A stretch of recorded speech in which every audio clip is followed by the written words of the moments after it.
On passe à l'atelier suivant, polyculture, élevage de l'Allier. Est-ce que Amélie, tu es avec nous? Est-ce que ton Oui, micro fonctionne? Super. oui, oui, oui. Je suis là.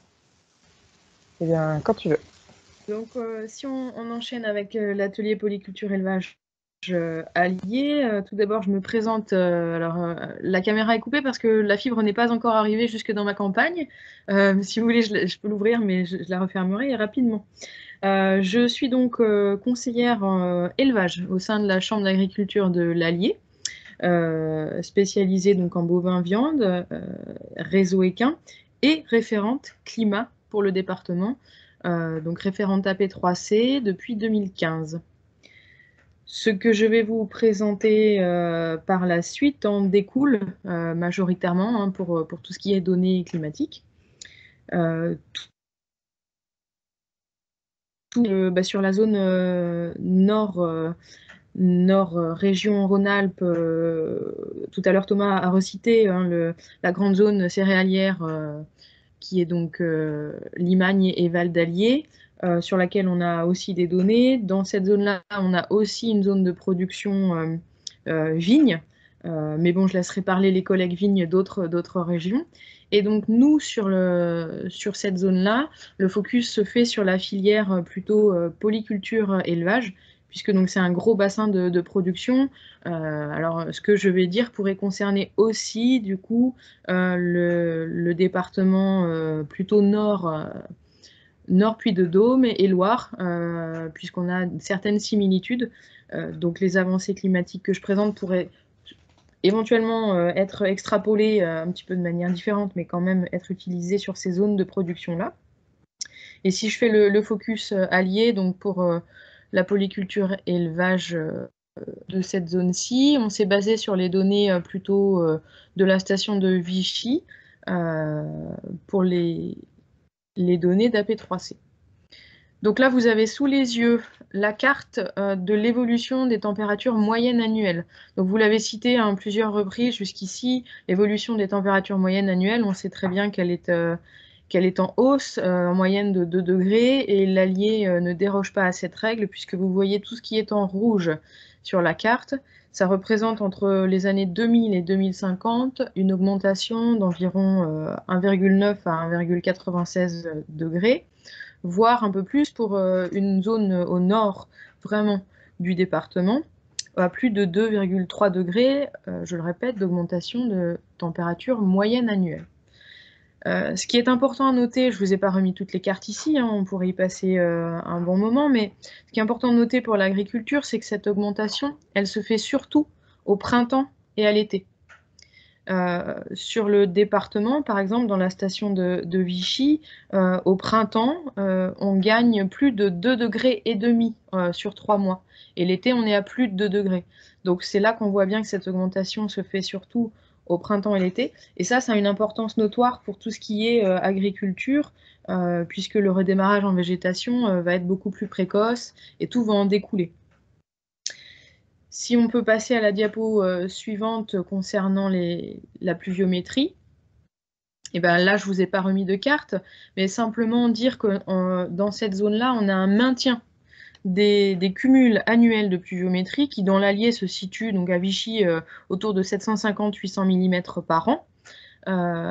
Simplement, on aura une répartition différente de cette pluviométrie, avec dans certaines régions là, simplement alliées, une petite baisse fin printemps, voire une augmentation l'été avec des pluies sous forme orageuse, etc. Donc on a une répartition qui sera un peu différente. Ce qui en résulte quand même, c'est une augmentation donc, de l'évapotranspiration, donc avec un bilan hydrique qui du coup se dégrade, puisqu'on a un maintien des pluviométries globales, mais on a quand même une augmentation de température très forte, fin de printemps et en été surtout, qui fait que l'évapotranspiration, elle augmente très fortement fin de printemps et début d'été. Et simplement pour reciter quelques autres indicateurs, donc je rappelle qu'AP3C est basé sur des projections vraiment massives centrales à partir de toutes les données des stations météo automatisées où on avait les données depuis 1980 à 2015 et que ces projections elles sont faites quotidiennement pour chaque station. Ce qui nous permet d'avoir des données assez fines et voilà pourquoi je vous présente quelques données très fines derrière, notamment sur l'évolution du nombre de jours très chauds, c'est-à-dire avec plus de 25 degrés, voire même plus de 32 degrés, entre le climat moyen actuel et le climat moyen 2050, on a plus de 10 jours d'écart. Donc, en fait, ça représente finalement que le climat qu'on connaît, nous, actuellement dans l'Allier, sur juillet-août, sera le climat, en tout cas au niveau des températures, sur juin, juillet, août. Donc, il y aurait 3 mois vraiment très chauds. Du coup, si je fais le parallèle avec ce que je vous disais tout à l'heure, là, sur le démarrage en végétation et toute l'importance qu'on a au niveau de la végétation et notamment de l'herbe, c'est que l'augmentation des températures au printemps, elle va jouer sur les stades de végétation depuis le démarrage jusqu'aux récoltes. Et elle jouera aussi sur tout ce qui est céréales, hein, depuis l'implantation l'automne ou au printemps, et jusqu'aux récoltes. Je peux citer un ou deux autres indicateurs majeurs qui sont les gelées. Il y aura moins de jours de gel au total, ça c'est déjà le cas, et ce sera forcément plus le cas.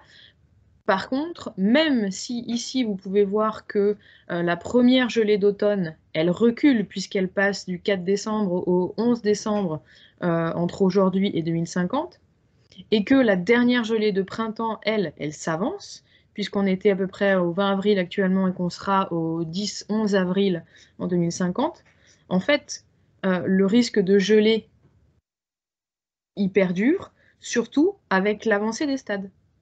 C'est-à-dire qu'on pourrait imaginer que la dernière gelée de printemps, elle soit moins néfaste, mais en fait, comme on a aussi une avancée des stades, il y aura toujours ce risque important. Et au niveau du coup de l'agriculture, concernant principalement la gestion de l'herbe, tout sera avancé. Donc vous voyez ici par exemple la date de la mise à l'herbe qui était au 10 mars, elle passera au 5 mars. Comment on a calculé tout ça? On a demandé donc au climatologue qui était en charge du projet, qui est Vincent Caillez, en plus des projections climatiques, de nous faire des projections d'indicateurs agroclimatiques. Typiquement, la date de mise à l'herbe, c'est la somme de température à laquelle on atteint donc les 250 degrés en base 0,18. Et on a fait ce travail-là pour tout ce qui est récolte en silage ou foin. Et on a aussi demandé les fenêtres météo disponibles. Donc ça, il n'y a pas de changement. Puisqu'on est dans la zone de polyculture élevage, je fais aussi quand même le point sur les céréales et le maïs, même si ce n'est pas présenté sur cette diapo.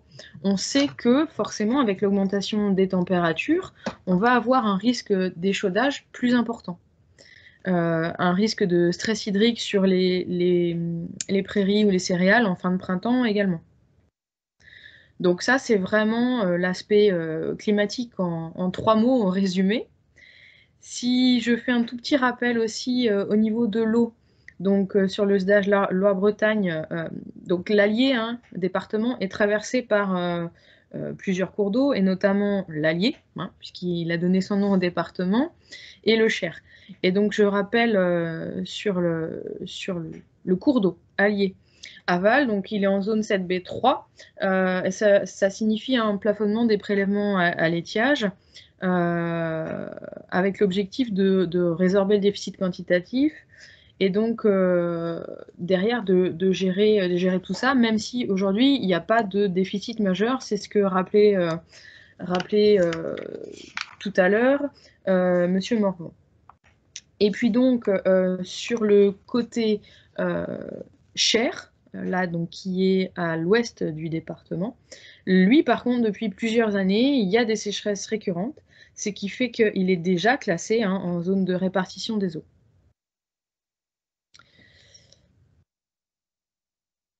Je ne sais pas si vous êtes comme moi, mais j'ai des changements de diapo bizarres.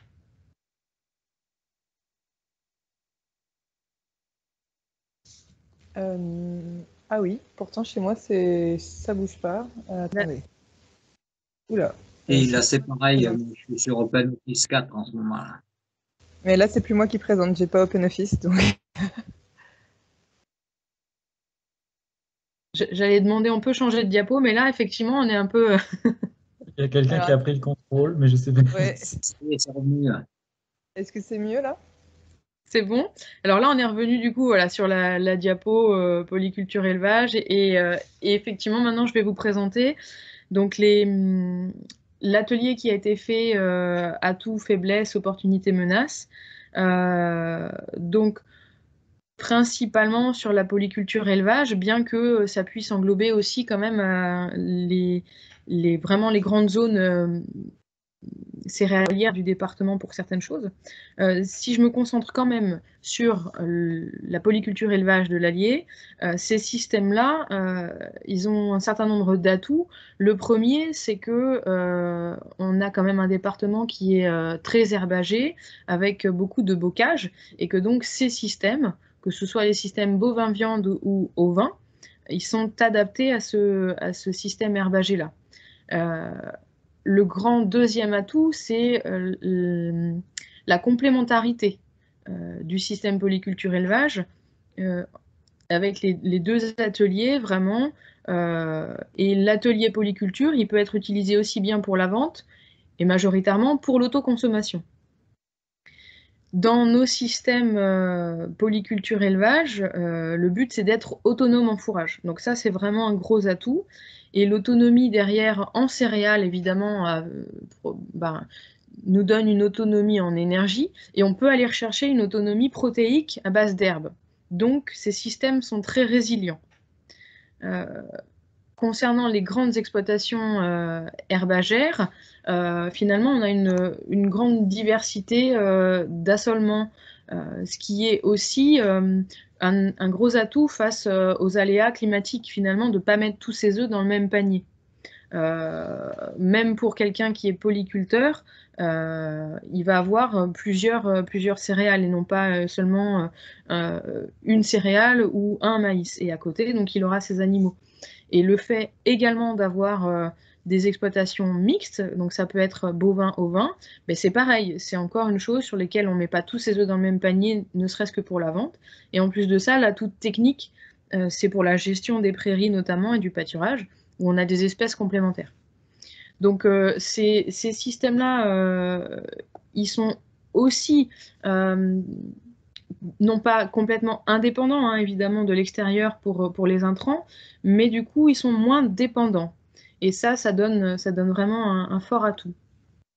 Et puis maintenant, si je parle un peu plus généralement, ben c'est simplement que le bocage, avec la spécificité qu'on a donc ici, apporte beaucoup de diversité, de biodiversité, de par la présence des haies et des arbres. Donc d'une part, ça c'est un atout pour la lutte contre les grosses journées de chaleur dont j'ai parlé tout à l'heure, à plus de 25 ou 30 degrés pour les animaux, qui au-delà de 25 degrés en fait mettent des mécanismes pour lutter contre la chaleur. Donc si on conserve, voire si on recrée des espaces avec des haies et des arbres, c'est un atout.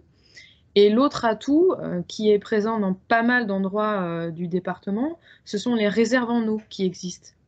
Donc ça peut être des étangs, des retenues, on a quelques forages, on a aussi les cours d'eau, et jusque-là, pas de problème, donc de disponibilité en eau, aussi bien pour l'abreuvement que pour une irrigation de sécurisation pour ces systèmes de polyculture et élevage.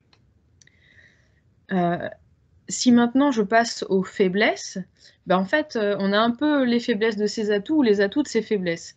C'est-à-dire que ces systèmes polyculture élevage, autant c'est un atout d'avoir justement plusieurs ateliers, autant c'est aussi une faiblesse, parce que du coup ça demande beaucoup de maîtrise technique et une gestion du temps de travail assez compliquée, puisqu'il faut être compétent dans plusieurs domaines.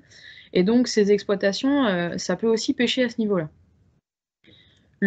La deuxième faiblesse actuellement sur ces structures, c'est que ce sont des structures qui sont de plus en plus importantes. Tout à l'heure, la SAU moyenne qui était décrite était autour de 50-60 hectares hein, sur la région. Nous, on a plutôt des SAU sur des systèmes de polyculture élevage qui sont au-delà, avec une centaine d'élevages en moyenne, une centaine de vélages, pardon, en moyenne dans ces élevages. Donc, ça, c'est un frein à la transmission pour les années à venir. Et puis, si je parle des faiblesses face au changement climatique, ben c'est ce qu'on a connu ces dernières années avec les sécheresses à répétition. C'est-à-dire que même si on est autonome en fourrage à la base, quand il y a des sécheresses, la résilience, elle se paye au prix fort, parce que non seulement on est pénalisé sur les fourrages et sur les cultures de céréales, mais en plus de ça, si on veut maintenir notre production animale, eh ben, il faut racheter de quoi nourrir ces animaux. Et donc, du coup, ça, c'est compliqué. Et si on ne rachète pas, ça veut dire reconstituer, constituer des stocks plus importants, et ça engendre forcément un coût supplémentaire, notamment au niveau de l'avance de trésorerie. Donc voilà, ça c'est vraiment pour les principaux atouts et faiblesses de ces systèmes-là. Maintenant, il en existe d'autres, et puis on pourrait s'étendre aussi sur le côté céréales, mais ça rejoindra un petit peu ce que disait Thomas, hein. Donc maintenant, si on passe au côté opportunités et menaces qu'on a pu déceler, alors nous, on a plutôt fait le travail à l'échelle globale et non pas simplement au niveau du changement climatique et de l'impact animal ou végétal. Donc si je résume tout ça, ben, finalement, c'est qu'à l'échelle du territoire, nos systèmes, ils sont complémentaires. C'est-à-dire que déjà, on a une diversité au sein d'un même système, mais entre systèmes également. Donc, par exemple, lorsqu'il y a des sécheresses, même si c'est au prix fort, on peut avoir une entraide entre des maïsiculteurs et des éleveurs voisins, où on a des ventes du coup de fourrage qui peuvent se faire, alors que les maïs étaient destinés à être moissonnés. Enfin, il y a des choses comme ça qui peuvent se faire. Les systèmes de production à base d'herbes et donc dans le bocage, polyculture et élevage sont dans un cycle assez vertueux d'un point de vue environnemental, puisque je vous disais tout à l'heure, il y a déjà pas mal de biodiversité. En plus de ça, il y a beaucoup de stockage carbone. Donc ça en fait une opportunité justement face aussi au stockage de carbone. Et puis ensuite, ben, on a quelques opportunités supplémentaires, notamment justement sur l'accès aux différents marchés. Les filières sont assez bien structurées aujourd'hui. On a des signes officiels de qualité qui permettent une meilleure valorisation et un maillage territorial donc assez important au niveau de l'accompagnement des agriculteurs. Et puis une dernière opportunité qui est quand même sur tout ce bassin de production polyculture élevage, bah finalement des bassins de vie aussi qui existent sur le département avec 3 grosses agglomérations. Donc ça peut être une bonne opportunité pour le développement de la vente. Maintenant, si je passe aux menaces, alors c'est sûr que d'un point de vue climatique, il y en a pas mal, il y en a beaucoup, hein, notamment sur l'aspect céréales, ce qu'a déjà dit tout à l'heure Thomas, et sur l'aspect élevage, c'est une difficulté des réussites des fourrages, en fait. Et donc, il va falloir changer un petit peu le mode de récolte. Et puis aussi une menace simplement sur, on va dire, l'animal qui doit lutter contre la chaleur quand il fait chaud. Et du coup, si je m'intéresse un peu plus d'un point de vue voilà, système, mais c'est ce que je disais tout à l'heure, c'est que s'adapter au changement climatique, ça engendre un surcoût important, puisque pour conserver ces animaux avec moins de rendement en fourrage ou en céréales, ça veut dire qu'il faut que je produise moins d'animaux pour être autonome, mais du coup, j'ai moins de revenus. Ou bien je souhaite conserver ma production animale, mais je dois étendre soit mon assolement, soit changer un petit peu mes pratiques, et tout ça, ça a un coût. Donc ça, c'est une forte menace. Et ce surcoût lié au stockage d'avance pour lutter contre les épisodes climatiques à répétition type sécheresse, ça nécessite une avance de trésorerie importante. Au niveau de l'allier, on a aussi une réglementation qui pèse sur les exploitations, bon, comme ailleurs, mais sur des zones vulnérables et notamment des prairies qui ne sont pas retournables sur des ZNT et ZNCA, donc ça engendre certains problèmes. Et puis après, si je passe au niveau vraiment économique de ces systèmes polyculture élevage, c'est que finalement, la marge actuelle économique, elle est insuffisante pour s'adapter correctement en raison de la difficulté qu'ont les exploitants à vendre leurs produits à un juste prix. En fait, la filière, pour continuer, hein, il n'y a pas de problème de volume aujourd'hui, mais c'est bien la valorisation du produit. Et donc ça, face à des charges qui augmenteraient fortement, alors ne serait-ce qu'actuellement avec les charges des intrants, hein, vous en avez parlé tout à l'heure, et les charges alimentaires en plus, là, en s'adaptant au changement climatique, ce serait encore pire. Donc ça, pour moi, c'est la plus grosse menace. Et puis si je fais le pendant avec ce qu'on a dit tout à l'heure, l'augmentation des tailles de ces exploitations-là, le manque de main-d'œuvre en face pour reprendre ces exploitations, et notamment aussi un manque de main-d'œuvre salariée, même déjà connu à l'heure actuelle. Pour ce qui est donc des dernières petites menaces, la prédation dans des zones bocagères également, et puis une menace assez importante déjà à l'heure actuelle, en fait, c'est l'image qu'on a de l'éleveur et de la mauvaise image qu'on a sur les produits animaux en général. Et également, pour la partie culture, ça c'est valable aussi ailleurs, c'est dans toutes les zones qui sont irriguées avec une mauvaise image, alors même qu'on a, pour le moment, vraiment une gestion au plus fine des volumes prélevés pour l'irrigation. Donc ça, c'est une menace également sociétale. Voilà un petit peu pour l'atelier polyculture élevage qu'on a pu faire. Je ne sais pas s'il y a des questions, moi je ne les vois pas. Il y a une question d'Annick Jordan. Est-il envisagé d'autres modes d'entretien et d'utilisation des prairies au pâturage? Prairies à fleurs variées, pâturage tournant dynamique, etc. Alors ça, dans les systèmes de polyculture élevage, c'est déjà le cas, en fait.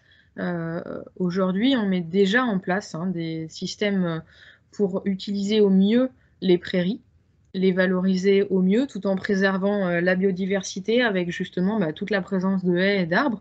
Et le pâturage tournant et éventuellement du pâturage tournant dynamique peuvent se mettre en place, c'est déjà le cas. Donc oui. Merci. Deuxième question, et après on passera à la suite parce qu'on a pas mal de retard. Pour ajouter une menace réglementaire, la pollution de l'air devient un vrai souci, surtout quand on est proche d'une grande agglomération.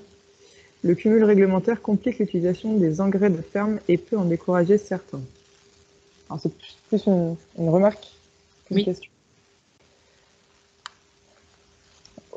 Ok. Eh bien, merci beaucoup Amélie. Je propose qu'on passe à la suite.